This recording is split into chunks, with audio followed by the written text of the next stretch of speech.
oui, c'est quelqu'un qui, de sa paraplégie, explose dans une autre dimension et qui nous fait prendre conscience de tout à fait autre chose. C'est-à-dire que je n'avais pas pris conscience de cette mesure-là, de ces mesures-là, et j'ai évolué quelque part dans cette vision de la paraplégie, totalement. C'est-à-dire que j'avais déjà suivi pas mal de paraplégiques pour des problèmes de plaies, avec des techniques particulières de cicatrisation, pour aussi des techniques antidouleurs ou pour les spasticités. Et c'était pas du tout la même chose, c'était pas du tout la même dimension. On est rentré dans une autre dimension. Et quelle est cette dimension? La dimension de l'homme qui me dit je vais marcher cet après-midi, quoi. Et ça, c'est quelque chose d'assez incroyable et qui est vrai, quoi, qui existe. Ce caractère exceptionnel, c'est le fait d'être en équilibre sur des cannes, avec une absence totale d'appui au niveau de ses pieds, avec une non-utilisation de ses membres inférieurs, et avec une pathologie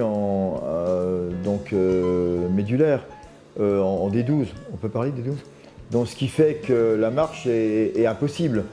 Elle est normalement impossible. Ni la marche, ni la sensibilité. Voilà, c'est impossible. On ne peut pas demander à quelqu'un de marcher avec des cannes, de bloquer ses jambes totalement et de marcher. C'est-à-dire que dès qu'il se retrouve en arrière, il n'a plus du tout, il va tomber. Et lui arrive à avoir un équilibre avec ses mains, ce qui est quand même incroyable. En plus, ses jambes, ses membres inférieurs deviennent un handicap. C'est-à-dire que c'est avec ce moment podulaire où il est obligé d'avoir une espèce d'amplitude pour marcher, alors qu'il y a absolument... Ses jambes deviennent un handicap, un poids, et il faut qu'il gère tout ça. Donc c'est complètement incroyable.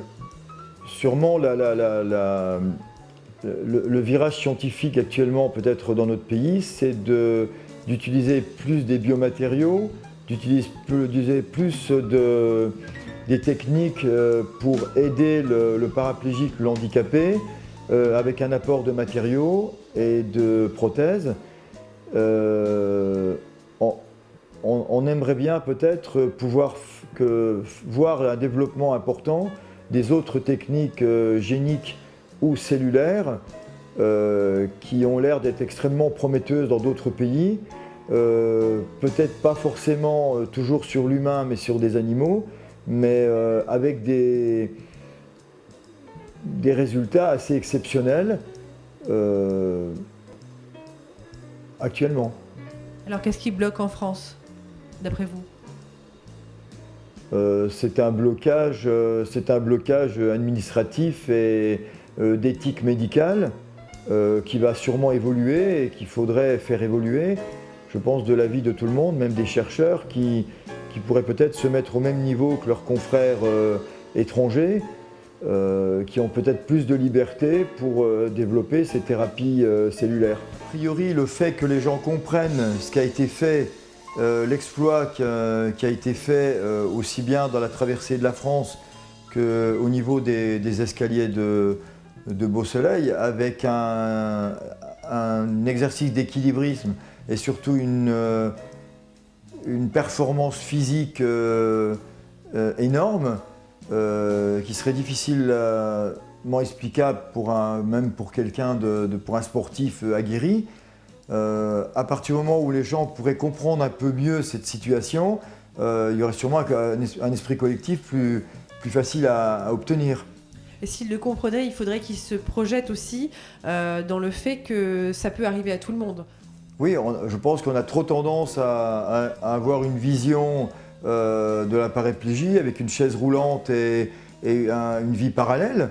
Là, on s'aperçoit qu'on a quelqu'un qui se met en devant de la scène avec beaucoup de leçons à nous donner sur le plan sportif et physique. Donc je pense que les gens, en comprenant ça et en voyant Joe Cals, auront sûrement envie de réagir différemment et de faire développer cet esprit, quoi. Je pense que si on reprend l'homme dans son histoire de l'humanité, l'homme est un chasseur-cueilleur avec un matériel, et il a toujours le matériel génétique et le cerveau d'un homme de Cro-Magnon. Donc le chasseur-cueilleur, il est debout et il court. Joe Cals, il a dans sa tête le même matériel génétique. Donc le fait qu'ils veuillent se remettre debout, c'est normal et presque obligatoire. Après, les performances qu'il utilise pour le faire sont assez extraordinaires. Donc ça, il faudrait que les gens le comprennent et comprennent aussi que le fait d'être paralysé des membres inférieurs et d'avoir une paralysie à partir de D12, c'est-à-dire au niveau de la moitié du corps, avec un handicap incroyable de tout ce qu'il y a en dessous, qui gêne énormément une marche, c'est un exploit important. Hein. Les chercheurs français, que le système de recherche française s'intéresse beaucoup ne fasse pas seulement que s'intéresser aux choses, à la recherche au niveau mondial, mais s'y emploie également et soit associé à cette recherche mondiale pour que les choses évoluent rapidement et que les paraplégiques et les gens qui ont eu des traumatismes de la colonne en bénéficient le plus vite possible. Puisque ça va arriver, c'est des progrès qui vont arriver rapidement dans les années qui viennent, mais le temps presse et il faudrait que ça aille vite, quoi. Tout ce que vous venez de voir et d'entendre, c'est mon quotidien. Et pour pouvoir changer les choses, j'ai besoin de vous. Et pour éviter dans l'avenir à ce que des jeunes aient à vivre ce que je vis, j'ai besoin de vous. Maintenant, nous avons l'occasion d'agir pour demain, ensemble.